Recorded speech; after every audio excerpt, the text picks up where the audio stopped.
आज के शो में सॉफ्टवेयर की हिफाजत के लिए आतिशगीर असलह का इस्तेमाल, मुल्जिम अरमगान और उसके वालिद के चौंका देने वाले इंकशाफात, सॉफ्टवेयर हाउस की आड़ में गैर कानूनी सरगर्मियां सरेआम।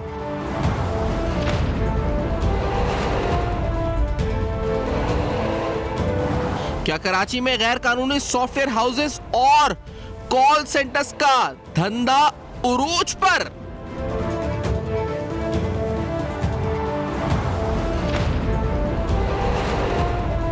अस्सलाम वालेकुम। पस पर्दा हक़ाइक़ सनसनीखेज़ इंकशाफात, प्रोग्राम बेनकाब। मैं हूँ आपके साथ सफ़ान खान।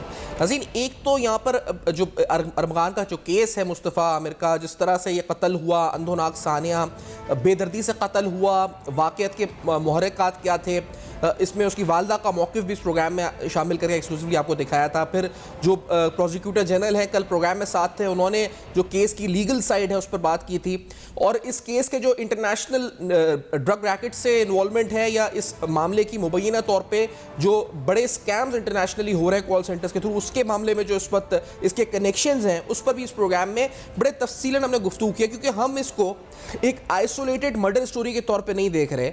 हम समझने की कोशिश ये कर रहे हैं कि अगर ये एक क्राइम, एक किसी शख्स के पास से इतने ज़्यादा बिटकॉइंस मिलते हैं जिनकी मालियत मिलियंस ऑफ डॉलर्स में है, तो वो एक 29 साल का नौजवान लड़का जिसकी ना कोई ज़्यादा तालीम है, वो इतने सारा असला, इतने सारे डॉलर्स, इतने सारे गार्ड्स के साथ एक खुल्लम खुल्ला एक ऐसे इलाके में कराची के, जो बहुत ज़्यादा अगर सिक्योरिटी पॉइंट ऑफ व्यू से देखा जाए तो तसव्वुर यही होता है कि कुछ बेहतर होगा बाकी इलाकों के मुकाबले में, वहाँ पर एक 1000 गज के बंगले में कैसे बैठा हुआ है। और वो ऐसा कौन सा काम कर रहा था वहाँ से, जिसको छुपाने के लिए उसने अपने घर में 35 कैमरे लगाए हुए थे और कुछ 70-80 के करीब गार्ड्स रखे हुए थे, गन्स अलग थी और अलग उसने इस पर जो सिस्टम पूरा बनाया हुआ था। उसके वालिद खुद कहते हैं जी सिस्टम बनाया हुआ था पूरा, अंदर दाखिले से लेकर हर चीज़ जो है इस पर एक सिस्टम के तहत हो रही थी।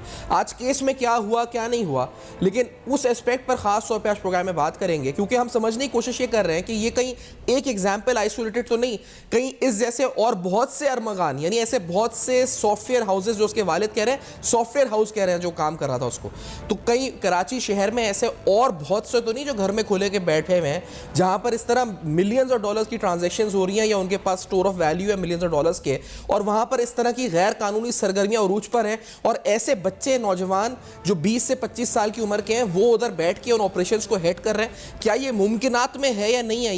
ये सिर्फ एक आइसोलेटेड 302 का मर्डर के तौर पे ना देखें तफ्तीशी इदारे, इस केस को एक एग्जाम्पल बनाएं, क्योंकि कराची में ऐसे बहुत से कॉल सेंटर्स हैं, ऐसे बहुत से मुबैना तौर पर सॉफ्टवेयर हाउसेज हैं जिन पर आज प्रोग्राम में बात करेंगे, और इस स्टोरी को आप सिरा के तौर पर पकड़ें तो आपको बहुत कुछ आगे मिल सकता है।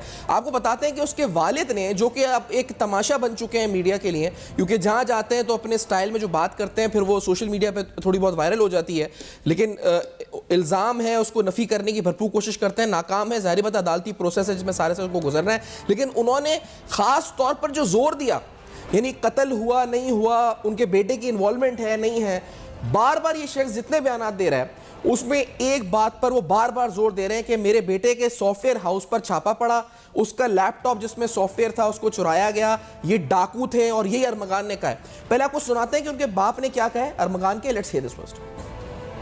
ये मेरे लैपटॉप के पीछे आ रहे हैं ये लोग, ये लैपटॉप ही लेके जाएंगे, मेरे फोन लेके जाएंगे, मेरे ऑफिस का सेटअप उखाड़ने आए हैं। एनीवे बच्चे की बात नहीं सुनी गई, बहुत बड़ा दहशतगर्द है वो। और जब वो घर में आके, जब मोबाइल में आके बैठा और जब चला गया, पीछे से एक रेडिंग पार्टी आई जिसका कोई तस्करा नहीं है, उन्होंने आके कैमरे तोड़े और पता नहीं सारी चीजें लेके, जो बैग सारा के हाथ में था उसको छीन के ले गए। एनीवे मैंने जब फोन किया कि कौन छीना, बिलाल को फोन किया, सारे मेरे पीटीसी पे वो होंगे, मैंने आसिफ भाई को फोन किया, मैंने सारा को फोन किया, पता चला बैग नहीं मिला। वो बैग अब एपीसी की और उनकी तहवील में भी नहीं, वो किसी और के पास है, और वो उस पर बटन दबा के मुझे बार बार घर मेरा बंद कर रहा है, बिजली ऑफ कर रहा है, फिर बेसिकली रिस्ट्रिक्टिंग मी कि मैं आगे पीछे जा ना सकूं। मुझे इस केस में दाखिला 8 तारीख से मिला है, उसके बाद से जितनी फर्दर आपने मुझसे सवालात करने हैं आप मुझसे पूछ सकते हैं। सारा कौन है आप बता दीजिए। सारा मेरी एक्स वाइफ है, अमरमान की मदर है। बैग में क्या था? बैग में उनका लैपटॉप था जिससे वो सॉफ्टवेयर हाउस को डिजाइन करते थे। एक सॉफ्टवेयर 1 टके का भी हो सकता है, एक सॉफ्टवेयर $1 ट्रिलियन का भी हो सकता है, जिससे पूरा मुल्क चल सकता है। अगर कोई बेना मेहनत करेगा वो क्यों देगा किसी को सॉफ्टवेयर? और ये जो आप बातें कर रहे हैं ना मीडिया पे, वो किले में रहता है, तो हाँ, हम किले में रहते हैं, बदमाशों से दूर। अच्छा ये बताइएगा कि इतना असला मिला है वो किस काम के लिए वो रखा गया था और क्या केस के आगे एक बंदा 50 गार्ड के साथ जा रहा है, तो आप समझ सकते हैं किस लिए रखा होगा, for the safety of the software house. Sniper rifle भी वहाँ से मिली है। हाँ, तो आप क्या करेंगे? क्या दूसरे आर्मी वाले मुझे स्नाइपर देंगे जब मेरे घर चाकू आएगा? ये पुलिस वाले मेरी सिक्योरिटी करेंगे, हमने अपनी सिक्योरिटी खुद नहीं करनी? इस बयान में आप 2-3 चीज़ें नोट करें। एक, उन्होंने कहा जी कि यानी उनको अरमगान जब अपने वालिद से बात कर रहा था, जिन्होंने शुरू किया गुफ्तगू का आगाज़, तो वो उसको ये खौफ नहीं था कि वो खुद गिरफ्तार हो जाएगा। उसको अपने वालिद को जो कम्युनिकेशन उसने की, उसको ये खौफ था कि ये मेरा बैग ले जाएंगे, ये मेरा सॉफ्टवेयर ले जाएंगे, और वो सॉफ्टवेयर जिससे वो कह रहे हैं कि $1 ट्रिलियन का सॉफ्टवेयर ही बन सकता है, जिससे मुल्क भी चल सकता है। यानी ऐसा वो क्या था उस बैग में कि जिससे ऐसा सॉफ्टवेयर ही बन सकता है जो उनके बेटे ने डिज़ाइन किया है, इतना इंटेलिजेंट बेटा है उनका कि वो $1 ट्रिलियन उसकी जो मार्केट वर्थ हो सकती है। और ऐसा कौन सा सॉफ्टवेयर है जिसकी हिफाजत के लिए उन्हें पाकिस्तान की रियासत पर, पुलिस पर, निज़ाम पर, स्टेट पर किसी पे एतबार नहीं है? उसके लिए उन्होंने 50 मुहाफिज रखे हुए हैं, असला अलग रखा हुआ है आतिशगीर, और इतना खतरनाक असला रखा हुआ है कि जिससे बख्तरबंद गाड़ी, यानी स्नाइपर का जो असला है, बख्तरबंद गाड़ी को आप उड़ा सकते हैं, ऐसा असला जिससे आप जहाज गिरा सकते हैं, वो आपने रखा हुआ है एक बैग की हिफाजत के लिए। यानी उस बेटे को अपनी गिरफ्तारी का खौफ नहीं है, वालिद को भी ये नहीं है, फिक्र सिर्फ उस बैग की लगी हुई है, सॉफ्टवेयर की लगी हुई है। कौन सा सॉफ्टवेयर है ये आखिरकार, कैसा सॉफ्टवेयर है? आज अरमगान ने भी तकरीबन कुछ इस तरह की बात की है। मैं आपको जरा सुनाता हूँ कि इसकी जो बात हुई है जब नकाब ओढ़ के वो कोर्ट आया था, जरा उसने क्या कहा था, जरा सुनाता हूँ। बिलाल टेंशन कौन है? किसी को नहीं जानता, मेरा कोई लेना देना नहीं है, स्नाइपर से फंसाया जा रहा है। क्यों आपको क्यों फंसा रहे हैं? क्या कोई दुश्मनी है? आप अगर मुजरिम नहीं थे तो पुलिस पर फायरिंग क्यों की थी आपने? आपने 2.5 घंटे पुलिस पर फायरिंग की है, इसकी वजह क्या है? मेरे घर पे डकैती मार रहे थे वो। ये पुलिस वाले डकैती मार रहे थे। इतना जदीद अंदाज हमारे पास कहाँ से आया? थोड़ा देखिएगा, जगह देखिएगा। तो असला पुलिस ने आप पे तशद्दुद किया। तो असला सारा गैर कानूनी कहाँ से लाए थे आपने? असला कहाँ से लाए थे आप? गिर जाओगे।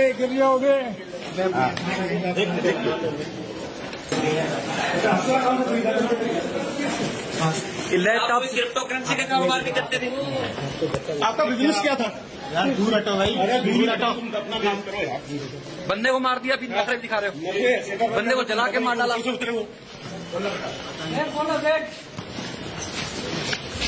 इतनी बेदर्दी से कत्ल, क्या अफसोस नहीं हुआ? कौन फंसा रहा है? कौन फंसा रहा है? कौन फंसा रहा है? तुम्हारा इतना जदीद असला तुम्हारे पास मारने आया था। अच्छा, अरमगान ने एक लफ्ज़ इसमें कहा है, डकैती मार रहे थे। यानी उसको अपनी गिरफ्तारी, ये नहीं कहा उसने कि मेरी गिरफ्तारी के लिए आए थे, वो डकैती मार रहे थे। जो उसके बाप ने कहा कि वो बैग छीनने आए थे या बैग चुराने आए थे, वो बैग जिसमें एक ऐसा सॉफ्टवेयर था जिससे $1 ट्रिलियन का सॉफ्टवेयर उनका बेटा डिजाइन कर सकता है, पोटेंशियली कर सकता है। वो $1 का भी हो सकता है और $1 ट्रिलियन का भी हो सकता है। और जो बेटा है, जो कातिल, जिस पर इल्ज़ाम है कत्ल का और बड़े बेदर्दी से कत्ल का अपने दोस्त के, वो कह रहा है कि मैं जो मेरे घर पे डकैती करने ये पुलिस एहलकार आए थे, उसको अपनी गिरफ्तारी का नहीं जिक्र कर रहा, मेरी डकैती करने आए थे ये। तो ये इस तरह के किले, जिसका उन्होंने लफ्ज़ इस्तेमाल किया था खुद अपनी गुफ्तगू में कि किले हैं जो हमने बनाया, वो इसलिए बनाया कि अपनी हिफाजत हो सके, क्योंकि हमें रियासत पे एतबार नहीं है। हमने 50 गार्ड रखे हुए उस सॉफ्टवेयर की हिफाजत के लिए। तो मेरे साथ प्रोग्राम में सैयद अहमद साहब मौजूद हैं, सॉफ्टवेयर एसोसिएशन, जो पाकिस्तान की सॉफ्टवेयर हाउस एसोसिएशन के साबिक चेयरमैन भी रह चुके हैं, एक्सपर्ट भी हैं। उनसे हम जानते हैं कि ऐसे कितने किले और हो सकते हैं शहर कराची में, और ये सॉफ्टवेयर कौन सा ऐसा है जो $1 ट्रिलियन का, जिसका पोटेंशियल मार्केट प्राइस हो सकती है, और जिसकी हिफाजत के लिए 50 गार्ड जदीद असला इस्तेमाल होता है।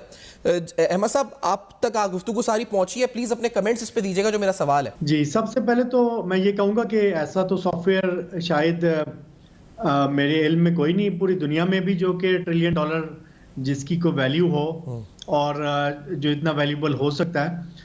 मगर जहाँ तक बात है बिटकॉइन की, फॉर एग्जांपल एक बिटकॉइन आजकल $1 लाख के करीब उसकी वैल्यू है, तो एक बिटकॉइन 2-3 करोड़ रुपए का होता है। और वो बिटकॉइन एक ऐसी चीज़ है जो आपके लैपटॉप में वो पड़ी हुई है, तो अरबों रुपए के बिटकॉइंस आपके पास हो सकते हैं।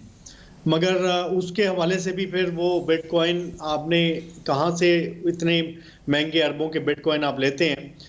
तो मैं तो ये समझता हूँ कि ये सॉफ्टवेयर तो शायद इतना वैल्यूएबल नहीं है। बिटकॉइन वैल्यूएबल है, या शायद कोई इस तरह का ऑपरेशन चल रहा हो, जैसा कि आजकल बड़े स्कैम्स हैं पाकिस्तान में, लाहौर में, कराची में, बहुत बड़े पैमाने पे मैं देखता हूँ कॉल सेंटर्स और इवन आईटी कंपनीज में फ्रॉड और स्कैम की स्कीम्स चलती हैं।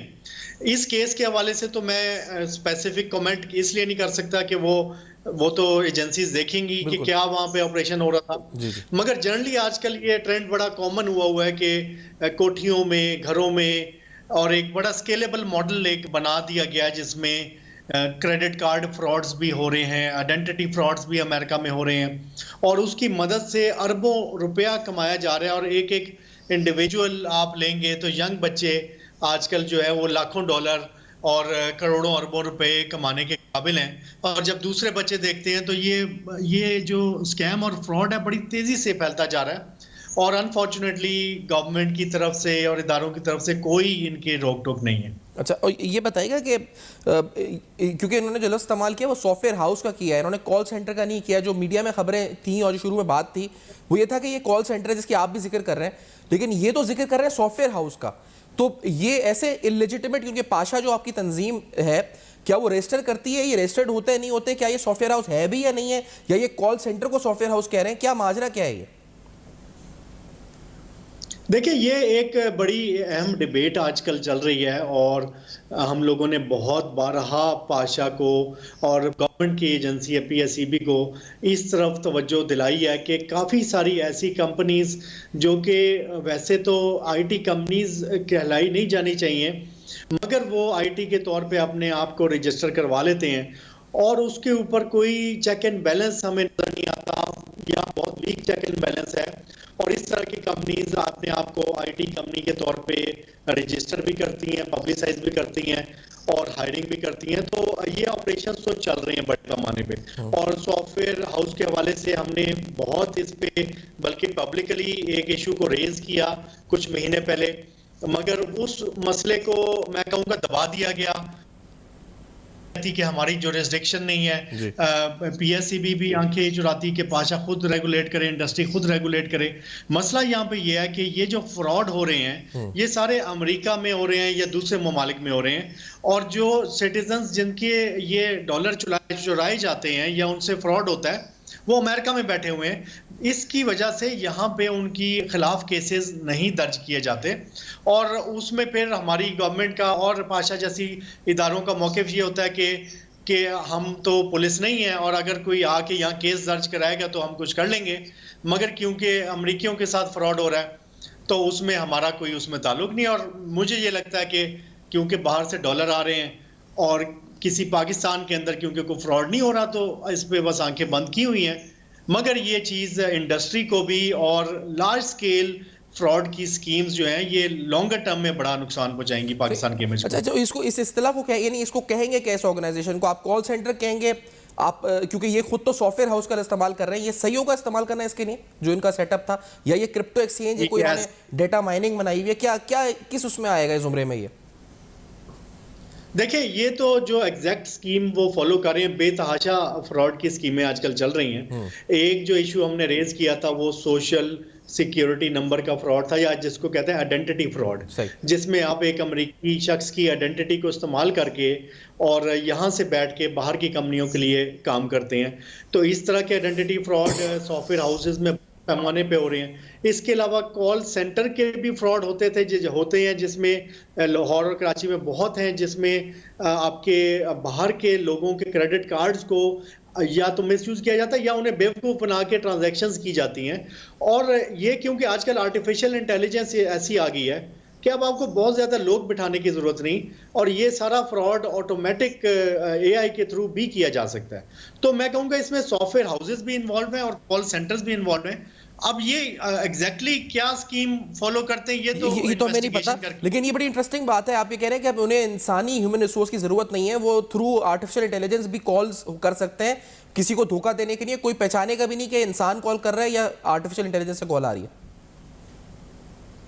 जी, ये तो, और ये हमें तो ये नज़र आ रहा है कि अगले कुछ सालों में शायद कॉल सेंटर की इंडस्ट्री ख़त्म हो जाए और एआई उसकी रिप्लेस कर ले, और सारी आपको जो कॉल्स रिसीव हों वो एआई ही कर रही होगी। इसका मतलब ये है कि चंद लोग कंप्यूटर पे बैठे हुए हैं वो एआई को प्रोग्राम करके, एआई को तो आप फ्रॉड के लिए प्रोग्राम करेंगे तो वो फ्रॉड कर लेगी, अगर आप उसे वो उसमें ऐसा, सही। तो अच्छा, इसलिए इसमें ये अहमद लोग साहब ये मुझे बड़ा पता है क्योंकि इस केस से पे स्पेसिफिक तो नहीं, लेकिन इस केस को एज अ लिटमस टेस्ट लेते हुए फॉर फ्यूचर हमें, क्योंकि इस तरह के आपने कहा ना कि ऐसा हो सकता है कि ऐसे बहुत से कॉल सेंटर्स कराची के मुख्तलिफ इलाकों में या मुल्क के मुख्तलिफ इलाकों में ऑपरेट कर रहे होंगे, जो सॉफ्टवेयर हाउस हैं या कॉल सेंटर्स हैं, तो ये एक एग्जाम्पल आ गया सामने कि इतना ज़्यादा पैसा आ गया और नौजवानों को उसने अपनी तरफ माइल किया, नशे में पड़ गए, बिगड़ गए, यानी हर हद तक चले गए आखिर।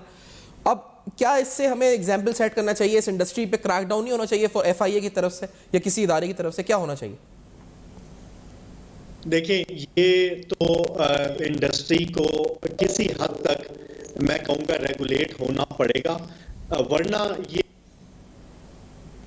अब कोई डिबेट इस बात की है कि क्या ये चीज सेल्फ रेगुलेट करेगी इंडस्ट्री या कोई बाहर से आके एजेंसी उसको रेगुलेट करेगी। मेरा मानना यह है कि अगर तो एफआईए और एजेंसियां आके इस काम में शामिल होती हैं और वो इसको रेगुलेट करेंगी आईटी इंडस्ट्री को, तो उससे फ्रॉड तो रुकेगा मगर और भी काफी नुकसानात होंगे। सही।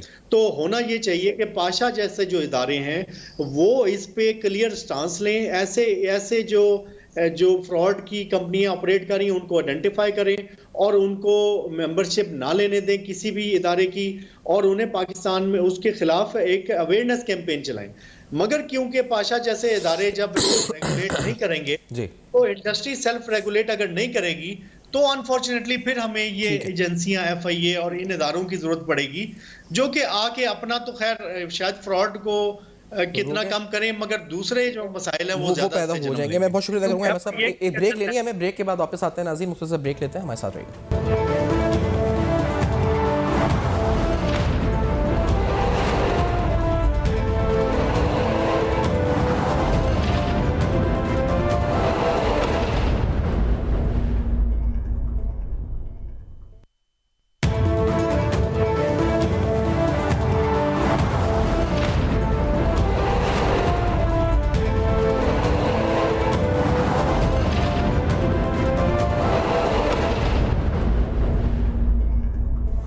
Welcome back. आप देख रहे हैं बेनकाब। कुछ अहम तरीन सवालात आपको बताया कि अरबगान और उसके वालिद की स्टेटमेंट्स जितनी भी अब तक मीडिया में आई हैं उसमें उनका ज़्यादा फोकस इस चीज़ पर है कि उनके घर पर जब रेड हुई तो उनको डकैती लगी, या उनको गिरफ्तारी की रेड नहीं बल्कि वो डकैती की रेड लगी। किस चीज़ की और किस चीज़ की हिफाजत थी? एक बैग की जिसमें वो कहते हैं उनका सॉफ्टवेयर था जिसमें पोटेंशियली $1 ट्रिलियन का सॉफ्टवेयर ही बन सकता है, या $1 का या $1 ट्रिलियन का बन सकता है।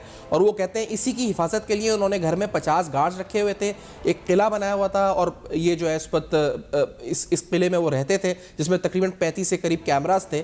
तो ये ऐसा कौन सा काम है? और सबसे बड़ी बात, ये एक मर्डर केस नहीं बल्कि अगर इसको एज अ लिटमस टेस्ट देखा जाए तो क्या ऐसे पोटेंशियली और ज़्यादा किले शहर कराची में मौजूद हैं? कराची के पोश एरियाज़ में या हाई नेटवर्थ सोसाइटीज़ जो यहाँ पर हैं वहाँ पर मौजूद हो सकते हैं, और हमें इस वक्त अलार्म बेल्स होनी चाहिए आफ्टर दिस केस। इस पर अली चिश्ती साहब मौजूद हैं प्रोग्राम में, सीनियर तहसीलदार साथ मौजूद हैं, सिक्योरिटी एक्सपर्ट भी। अली साहब बहुत शुक्रिया आपने प्रोग्राम में ज्वाइन किया। आपने कुछ वर्किंग की भी है कॉल सेंटर्स पे अली साहब खास तौर पे, तो कितना पोटेंशियली आपको लगता है कि ये, एक तो पहले बताइएगा, is it a call centre या is it a software house? क्योंकि ये इनके वालिद तो इसको सॉफ्टवेयर हाउस कह रहे थे। Actually, good to be back on अब तक सफा। बिल्कुल, ये एक्चुअली जो कॉल सेंटर, ये जो आपको पता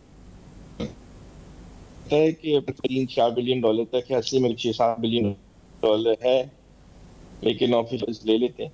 ये जो कॉल सेंटर का एक नया जो है, जिसे डब्बा भी कहा जाता है, एक जाल बिछा हुआ है कराची से लेके लाहौर तक का काम है। हमारे एस्टिमेट के हिसाब से कि 2 नंबरी होती है। तो आप सोचें कि ये $200-300 मिलियन साल के पैसे चुराए जाते हैं। अच्छा, आपका सवाल कि इनके वालिद साहब सॉफ्टवेयर हाउस क्यों कह रहे हैं? क्योंकि ये अपने आप को सॉफ्टवेयर हाउस या डिजिटल एजेंट, मेरी इंफॉर्मेशन है 150 बिटकॉइंस की बात हो रही है जो इनके पास थे, जिसकी मालियत ऑब्वियसली $15 मिलियन बनती है। ये बहुत बड़े पैमाने पे ऑर्गेनाइज क्राइम रैकेट चल रहा था।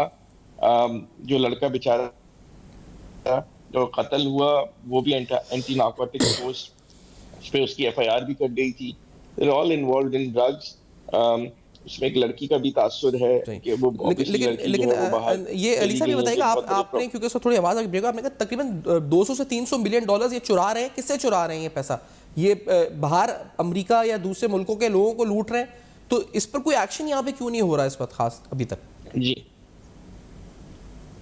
बिल्कुल, ये 250-300 मिलियन डॉलर का काम है पाकिस्तान से जो कर रहे हैं। इसमें इंडिया नंबर 1 है जो बिलियंस ऑफ डॉलर्स ये फ्रॉड करता है। पाकिस्तान तो इसमें अभी आया है, लेकिन ये जो काम है पूरी हमारी यंग नस्ल को तबाह कर रही है। उसके बाद आप इसे क्यों नहीं पकड़े जाते? क्योंकि अनफॉर्चुनेटली पाकिस्तान में क्या डंकी पे लोग जाने वाले जो हैं वो क्यों नहीं पकड़े, उनके एजेंट्स क्यों नहीं पकड़े? क्योंकि उसमें FIA ने खुद एक्सेप्ट किया कि उनके करप्ट ऑफिशियल्स मौजूद हैं। तो ये धंधा करप्ट पुलिस FIA इन सबके उस पे हो रहा है।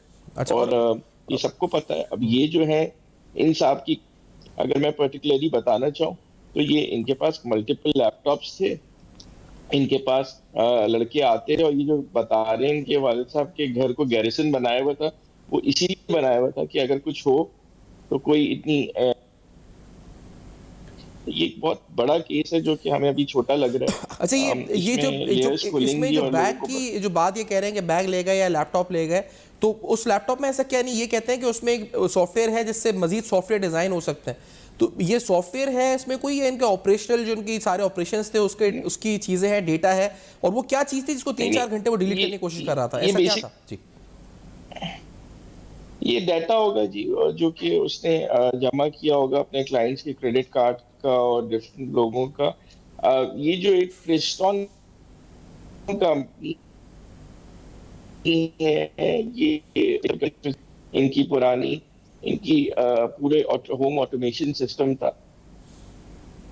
ऑब्वियसली इनके फादर जो हैं वो स्टोरी अब तो कोर्ट साबित करेंगे, लेकिन वो ट्विस्ट कर रहे हैं और वो उल्टा पुलिस को ब्लेम कर रहे हैं। पुलिस वहां पे गई थी नंबर लोकेशन के बाद वहां पे छापा मारने के लिए, और पुलिस को नहीं पता था कि यहाँ पे क्या निकलेगा। जब इतनी विशियस फायरिंग हुई और police was in a uniform, और वो लड़का जो था वो इतनी विशियस फायरिंग की कि हमारे DSP और 2 सिपाही जख्मी हुए, और ये कोई नॉर्मल बात तो नहीं है। 1.5-2 अब वो कहते हैं कि हमने 15 पे कॉल करके बुलाने को कहा कि हम समझ रहे थे डकैत है। उनके पास पूरे CCTV रिकॉर्ड्स थे। जब पुलिस वहां पे अंदर गई तो खून के सैंपल्स मिले, वो लड़का तो नहीं मिला, लेकिन ऑब्वियसली जब अरेस्ट हुए तो उसमें से बहुत सारी चीजें और भी निकली। शायद पुलिस की गलती इसमें ये रही है कि जब इन्होंने लैपटॉप की रिकवरी की तो अगेंस्ट वो टेक्निकल मैजिस्ट्रेट नहीं था सामने जो होना चाहिए था, तो लॉ का प्रोसेस पुलिस ने कंप्लीट नहीं किया। लेकिन मैं समझता हूँ इमोशंस इतने हाई होंगे उस वक्त कि आप पे 2 घंटे फायरिंग हुई और आपके DSP और 2 वो हुआ। तो अच्छा, वो इसमें जो बड़ी बात है जिस वजह से हम ये गुफ्तगू कर भी रहे हैं जिस वजह से, और जो हमने यही इसका सोच थी जो आपने कहा कि ये एक छोटा केस नहीं है, बहुत बड़ा केस है। अब अगर इसको सामने रखा जाए तो ये अगर 200-300 मिलियन डॉलर की है, लेट्स से, मार्केट भी बन चुकी है, जो ये आप सिर्फ कराची की बात कर रहे हैं?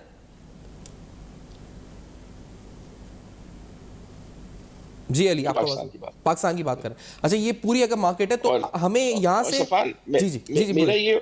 मेरा पॉइंट है कि आप ये जो पूरे देखें, इसमें बहुत ही इजी है सब। जो पाशा, मेरे ख्याल से मुझसे पहले आपने पाशा वालों से इंटरव्यू किया, पाशा से जो रजिस्टर्ड कॉल सेंटर्स हैं वो बेसिकली वो जब भी ऑथेंटिक हैं पाकिस्तान में, ये नहीं है कि सब लोग कर दें, लेकिन ये जो छोटे छोटे खुले रात में जो खुले हुए होते हैं ज्यादातर, इसमें छोटे ये देरा बेंचमार्क्स जी। मैं आपको एक इंफॉर्मेशन दे सकता हूँ कि कराची में एक बहुत बड़ा स्कूल है जो गुलिस्तान जौहर में है। उनके मालिक साहब कराची में बहुत बड़ा होटल भी रन करते हैं। उनके मालिक रात में अपने स्कूल के अंदर कॉल सेंटर चलाते हैं, सही है, और एवरी डे वो जो है वो 15 से 20 हजार डॉलर जो है वो चुराते हैं, राइट।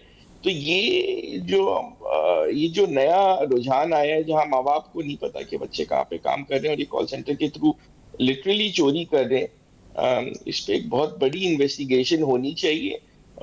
ये जो केस खुला है इसे बंद नहीं होना चाहिए, दिस शुड गो, इस पे ज्वाइंट JIT टाइप की बन के, ये लड़के का मर्डर तो हो गया लेकिन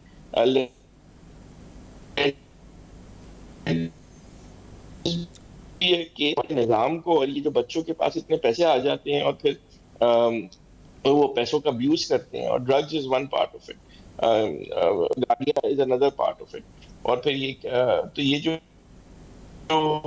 हो रहा है और ये को तबाह करे, इसके खिलाफ एक्शन लेने की जरूरत है।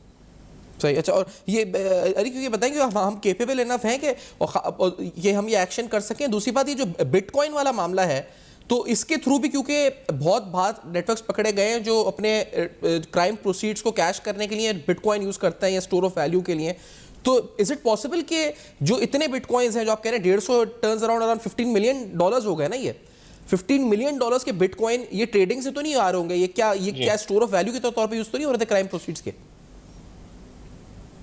अच्छा, ये पैसे मैं आपको बता दूं, मैं आपको इंफॉर्मेशन की बुनियाद पे बात कर रहा हूँ, ना कि मैं अपना तज्जिया दे रहा हूँ। ये जब पैसे चुराते थे तो जाहिर बात है वो क्रेडिट कार्ड के पैसे एक बैंक अकाउंट में गिरते थे, वहां से ये लोग बाइनेंस के थ्रू, एक कंपनी है उसके थ्रू ये बिटकॉइंस खरीदते थे, यानी कि चोरी के पैसे से बिटकॉइन खरीदे हुए, और फिर वो जो बिटकॉइन इसी तरह लोग यूज करते हैं, वो अनट्रेसेबल हो गया आपके पास पैसे। सही। तो ये पूरा चेन, यानी ब्लॉक चेन के जरिए इन्होंने अपने आप को एनोनिमस कर दिया कि कहाँ से पैसा आया, कैसे गया, ये पैसा बाहर से चोरी किया, उससे बिटकॉइन लिए बाइनेंस के थ्रू, उधर स्टोर ऑफ वैल्यू हो गई, फिर उसको कैश कैसे कराएंगे पैसे को जब चाहिए होगा तो?